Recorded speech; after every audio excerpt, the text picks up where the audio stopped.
Hello everyone, welcome to our channel. आज का जो हमारा टॉपिक रहेगा वो टीचिंग से रिलेटेड रहेगा। हम सबको पता है टीचिंग प्रोफेशन में बेसिक जो हमारी क्वालिटी होती है कि हमें टीचिंग स्किल्स के बारे में पता होना चाहिए। तो मैं चाहूँगी आज का जो टॉपिक है वो सभी, चाहे आपका बीएड का थ्योरेटिकल एग्जाम हो, चाहे आपका कॉम्पिटिटिव एग्जाम हो, सभी के लिए हमारा ये टॉपिक हेल्पफुल रहेगा। सबसे पहली बात, आपको ये टॉपिक सिर्फ याद और समझना नहीं है, बल्कि आपको रियल टीचिंग प्रोफेशन में अप्लाई भी करना है। इसी के साथ शुरू करती हूँ टॉपिक। मैंने बोर्ड पे लिखा हुआ है टीचिंग, और इसी से आज के टॉपिक की शुरुआत है। जैसे कि सभी को पता है टीचिंग और लर्निंग ये दो ही प्रोसेस ऐसे हैं एजुकेशन में जो लाइफ लॉन्ग चल सकते हैं। टीचिंग में अगर मैं कहूँ, टीचिंग का एक एक्चुअल जो मीनिंग है वो रहेगा सिखाना, कि आज अगर हम इस क्लासरूम को एक ऑर्गेनाइज करके आए हैं तो मेरा जो बेसिक पर्पज है वो टीचिंग रहेगा। लर्निंग में हम सबको पता है सीखना। तो क्या हम सबसे पहले टीचिंग के प्रोफेशन को किस तरह से समझेंगे और हमें इसके बारे में पता होना चाहिए। टीचिंग एक इंटरेक्शन है मोर मैच्योर और लेस मैच्योर पर्सनैलिटी के बीच। जैसे कि मैं अगर इस बात को थोड़ा सा और आगे लेके जाऊं, टीचिंग क्या है? Sharing knowledge, giving knowledge. पर सबसे इंपॉर्टेंट जो मैंने बात बोली वो है इसका इंटरेक्शन, कि जब तक एक टीचर और एक स्टूडेंट के बीच एक अच्छा इंटरेक्शन नहीं होगा तब तक हम टीचिंग के कंसेप्ट को पूरा नहीं कर सकते। इसी के साथ जब मैंने इंटरेक्शन बोला, इसी के साथ हमने एक फोकस और करना है नॉलेज, कि हम इन दो वर्ड्स को लेकर ये टीचिंग कंसेप्ट को पूरा करेंगे। इंटरेक्शन बहुत जरूरी है, क्योंकि अगर हम बात करें चाइल्ड सेंटर्ड एजुकेशन तो विदाउट इंटरेक्शन वो पूरा नहीं होगी। तो सबसे पहले इंटरेक्शन होना चाहिए टीचर और लर्नर के बीच, और इसी प्रोसेस को हम टीचिंग बुलाते हैं।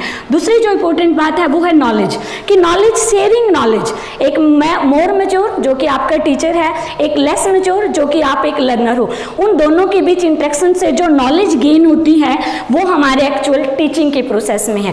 इसके साथ हम आगे चलेंगे कि सबसे जरूरी बात कि हमें पता होना चाहिए कि जब एक टीचर क्लास में टीच करता है तो वो किस लेवल पर जाकर पढ़ाता है, क्या सिचुएशन होती है टीचिंग की, कैसे हम स्टूडेंट्स को एक एक्चुअल प्लानिंग के साथ टीच कर सकते हैं। तो उसमें मैं सबसे पहले बात करूंगी, हमारी टीचिंग 3 फेज में होनी चाहिए। ये प्रैक्टिकल नॉलेज भी है बेटा और थ्योरेटिकल भी, कि आप एक टीचर बनने जा रहे हो, क्या आपको पता है आपकी टीचिंग किस फेज में है। सबसे पहले हम बात करेंगे प्री टीचिंग, कि पढ़ाने से पहले आपका माइंड में आपको क्या पता होना चाहिए। जैसे फॉर एग्जांपल आज की अगर मेरी क्लास हमने ऑर्गेनाइज की है तो नेचुरल है, मुझे पता है कि आज के मुझे पढ़ाना जो है उसका क्या ऑब्जेक्टिव है। तो प्री टीचिंग में जो भी आप प्लानिंग करते हो, फॉर एग्जांपल आपने एक लेसन प्लान तैयार किया, आपने ऑब्जेक्टिव लिया कि आज मेरे बच्चों को किस टॉपिक से रिगार्डिंग नॉलेज मिलेगी, तो वो सारा फेज आपका प्री टीचिंग होगा, कि आपका जो ऑब्जेक्टिव डिक्लेयर किया आपने जो प्लानिंग की कंटेंट को लेकर, वो सारा किस में जाएगा? Pre teaching. इसके साथ सेकंड जो फेज होता है हमारा टीचिंग का वो होता है इंटर टीचिंग। इंटर टीचिंग का मतलब है पढ़ाते समय जो प्रॉपर मेथड आपने यूज किया है वो आपकी इंटर टीचिंग है। एक टीचर जब क्लास में जाता है तो नेचुरल है वो एक सिचुएशन के अकॉर्डिंग टीच करता है, कि आज मेरी क्लास में मुझे मदर टंग की हेल्प लेनी है या नहीं, मुझे मेरे कंटेंट को किस एग्जाम्पल से, किस डेमोन्स्ट्रेशन के थ्रू बच्चों को समझाना। तो इसका मतलब टीचर के लिए इंटर टीचिंग में सबसे इंपॉर्टेंट क्या है? मेथड।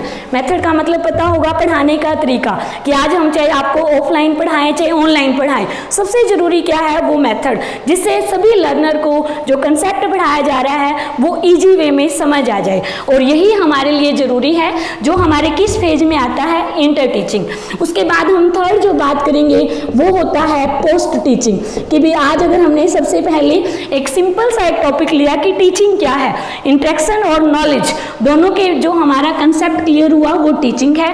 टीचिंग कितने फेज में होती है? सबसे पहले मैंने बात की प्री टीचिंग, कि एक प्लानिंग के साथ जब आप क्लासरूम में जाते हो तो वो प्री टीचिंग फेज था, जब आप क्लास में आए और आपने बहुत अच्छे तरीके से उसे प्रेजेंट किया, जो मेथड आपने यूज किया वो इंटर टीचिंग था। अब हम बात करते हैं पोस्ट टीचिंग, और पोस्ट टीचिंग के लिए मैंने एक ही वर्ड लिखा है, फीडबैक। क्लासरूम में टीचर सिर्फ ये नहीं कि उसे अपना सब्जेक्ट मैटर टीच करना है, सबसे इंपॉर्टेंट क्या है कि उसे ये भी तो देखना है उसके कितने बच्चों को समझ आया, किस तरीके से समझ आया। तो जो हम पढ़ाते समय साथ साथ हमारे बच्चों से जो फीडबैक मिल लेते हैं, जो रीइंफोर्समेंट हमें मिलता है, उसे हम थर्ड स्टेज में रखेंगे, जिसका नाम क्या है? Post teaching. तो मुझे उम्मीद है कि सबसे पहले आपको पता चला होगा टीचिंग क्या है। Sharing knowledge, giving knowledge, interaction between teacher and student, that is teaching. Teaching में सबसे इंपॉर्टेंट हमने एक कंसेप्ट भी लिया कि टीचिंग में नॉलेज है, लेकिन नॉलेज के कब होगी ये नहीं, आप किताब भी पढ़ते हो, नॉलेज वहाँ से भी मिलती है, लेकिन वो नॉलेज जो आपकी परमानेंट लर्निंग करवाने में हेल्प करती है वही हमारे लिए रियल टीचिंग कंसेप्ट होता है। अब हम थोड़ा सा और आगे लेके चलेंगे इसी टॉपिक को कि हमें पता होना चाहिए कि जब हम स्कूल कॉलेज कैडर में, आपने सुना भी होगा कि भी जब हम कॉलेज में बीएड या डीएड करते हैं तो सबसे पहले हम वहाँ से टीचिंग की ट्रेनिंग लेके आते हैं। ऐसा थोड़ी है कि हर कोई टीचर होता है, प्रोफेशनल कोर्स है, तो आपको पता है चाहे आप बीएड करो या डीएड करो तब जाकर आप एक टीचर की एप्टीट्यूड और एक टीचर के लेवल पर आते हो। तो इसीलिए मैं आपको बताऊंगी कि टीचिंग में सबसे इंपॉर्टेंट कि जब हम बात करें कि टीचिंग का बेसिक जो करैक्टरिस्टिक है, बेसिक लेवल वो कहाँ से आता है, तो सबसे पहले टीचिंग में एक टाइप्स में अगर हम बात करें, सबसे पहला जो लेवल होता है कंसेप्ट में वो होता है माइक्रो टीचिंग। आपको पता होना चाहिए माइक्रो टीचिंग काफ़ी इंपॉर्टेंट टॉपिक है। ये नेट में भी हेल्पफुल रहेगा, आपके बाकी कॉम्पिटिटिव एग्जाम जिसमें टीचिंग एप्टीट्यूड का अगर टॉपिक एरिया होता है तो उसमें सबसे इंपॉर्टेंट ये टॉपिक माना जाता है कि हर स्टूडेंट को टीचिंग के बाद जो सबसे पहला इसका एरिया है माइक्रो टीचिंग, उसके बारे में पता होना चाहिए। तो हम शुरुआत करते हैं। सबसे पहले 1960 में स्टैनफोर्ड यूनिवर्सिटी के द्वारा वहाँ के एक प्रोफेसर थे मिस्टर एलन, उन्होंने इस कंसेप्ट को दिया था। नाम क्या है? Micro teaching. मैं सबसे पहले ये इसकी बेसिक नॉलेज थी कि आपको पता होगा कि जो माइक्रो टीचिंग का कंसेप्ट है वो 1960 में स्टैनफोर्ड यूनिवर्सिटी के प्रोफेसर एलन द्वारा दिया गया था। लेकिन हमें जो बहुत ज़रूरी बात है कि भी जो ये टॉपिक है हमारा, इस टॉपिक में हमें नॉलेज, प्रैक्टिकल नॉलेज क्या है, अगर मैं हम बात करें कि भी माइक्रो टीचिंग जो पूरी तरह से वो स्किल पे डिपेंड करता है। आपने कभी देखा होगा एक टीचर क्लास में जाता है तो सबसे पहले वो इंट्रोडक्शन करता है, hello students how are you. उसके बाद फिर टीचर जो क्वेश्चनिंग करता है, हाँ बच्चे आज आपने क्या किया, जो होमवर्क दिया उसके बारे में पूछता है, कुछ ऐसा जानना चाहता है जिससे टीचर को आपकी प्रीवियस नॉलेज के बारे में पता चले। उसके बाद फिर टीचर जब पढ़ाता है तो वो अपना टॉपिक अनाउंस करता है, उसको प्रेजेंट करता है। तो आप कभी ध्यान देना, जो ये टीचर ने वन बाय वन करके आपसे इंट्रोडक्शन किया, आपके साथ एक इंटरेक्शन किया, क्वेश्चनिंग की, तो ये भी तो एक स्किल है टीचर की जो वो क्लासरूम में यूज करता है। जो हमारा माइक्रो टीचिंग का कंसेप्ट है ये भी स्किल बेस्ड है कि एक ऐसा, अगर हम बात करें टीचिंग की, एक ऐसी ट्रेनिंग रिहर्सल जो हमें कंप्लीट टीचिंग प्रोफेशन में छोटी छोटी स्किल के साथ दी जाती है, उसका जो एक्चुअल मीनिंग है वो क्या है? Micro teaching. अब हम इस टॉपिक को थोड़ा सा आगे लेके जाते हैं कि भी माइक्रो टीचिंग में मैंने आपको स्किल्स के बारे में समझाया कि भी चाहे आप क्लास में प्रश्न पूछो, चाहे आप एग्जाम्पल दो, चाहे जो भी आपका टीचिंग से रिगार्डिंग जो भी एक प्रोफेशनली काम है वो आपकी स्किल है। लेकिन इस स्किल में कहीं ना कहीं जब हम इसको ट्रेनिंग में लेके जाते हैं कि भी एक टीचर जो है जो कॉलेज में प्रोफेशनली डिग्री कर रहा है, चाहे वो बीएड है या डीएड, क्या उस टीचर ने प्रोफेशनली टीचिंग की ट्रेनिंग ली है? तो उसका पहला स्टेप ये माइक्रो टीचिंग है। अगर हम इसको बात करें कि हमारे लिए सबसे इंपॉर्टेंट एक अगला एरिया है वो रहेगा माइक्रो टीचिंग साइकिल का। ये आपको पता होना चाहिए कि भी मुझे, जैसे अभी मैंने रिपीट कर देती हूँ बेटा कि मैंने अभी कहा कि माइक्रो टीचिंग का कंसेप्ट एलन ने दिया था 1960 में।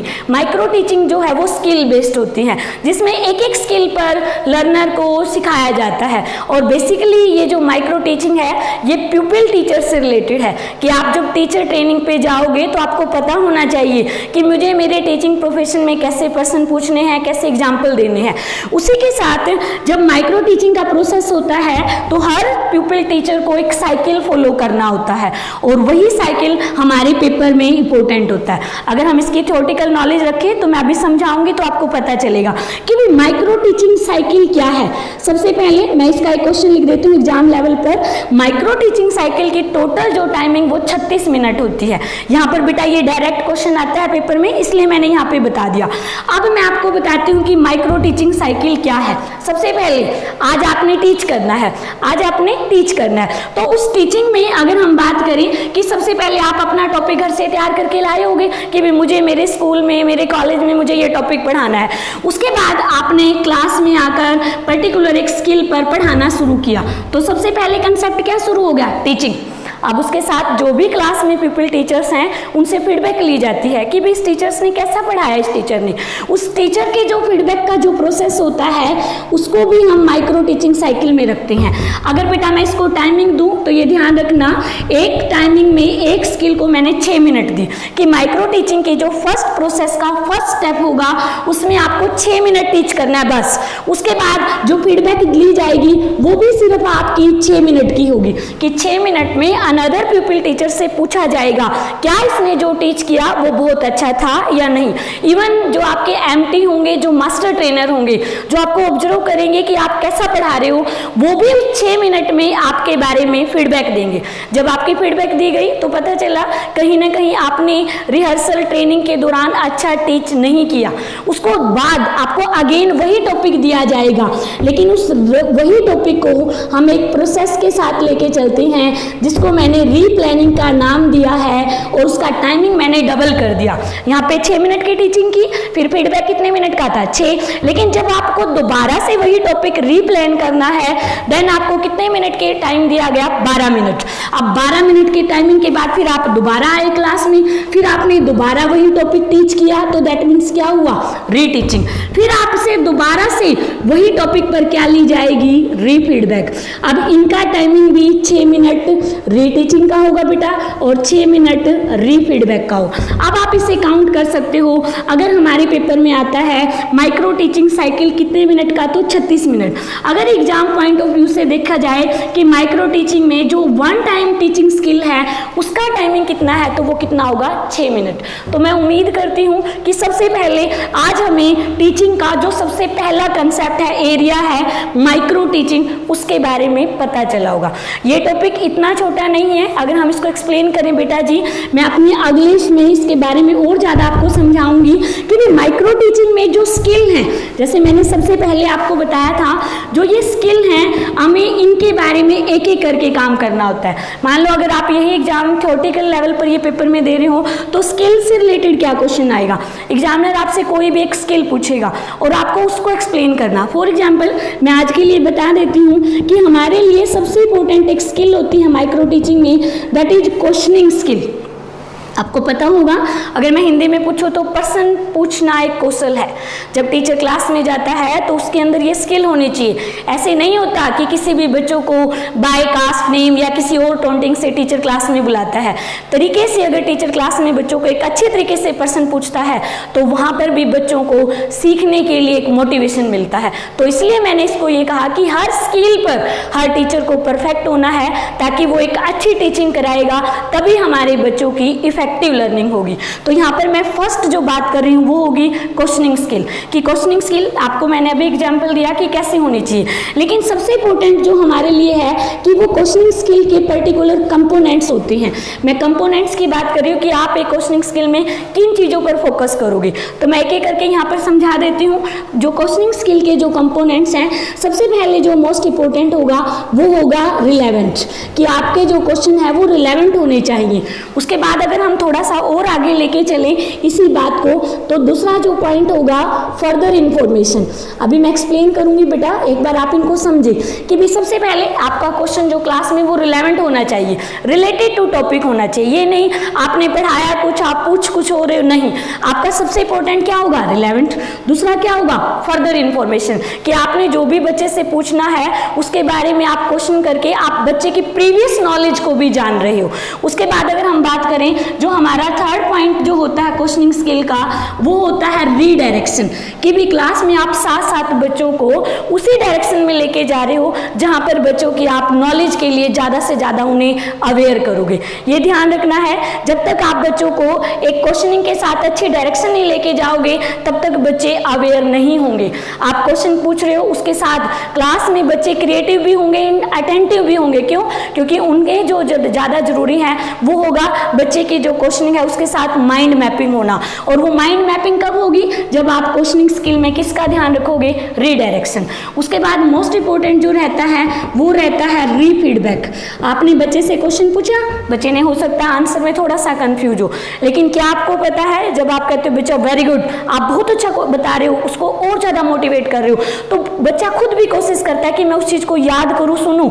इसको हम बोलते हैं रीफीडबैक। और जो लास्ट जो है वो अगर हम बात करें, इसको हम बोलते हैं क्रिटिकल इवैल्यूएशन, कि हमारी जो माइक्रो टीचिंग स्किल जो है उसके अंदर हर लर्नर और हर पीपल टीचर में क्रिटिकल इवैल्यूएशन होना चाहिए। क्रिटिकल इवैल्यूएशन का मतलब क्यों और कैसे, कि जब आप क्लास में क्वेश्चनिंग स्किल को अप्लाई कर रहे हो तो आपके बच्चों के माइंड में ये जरूर आना चाहिए कि ये क्वेश्चन पूछा गया, ये क्या है, क्यों है और कैसे है।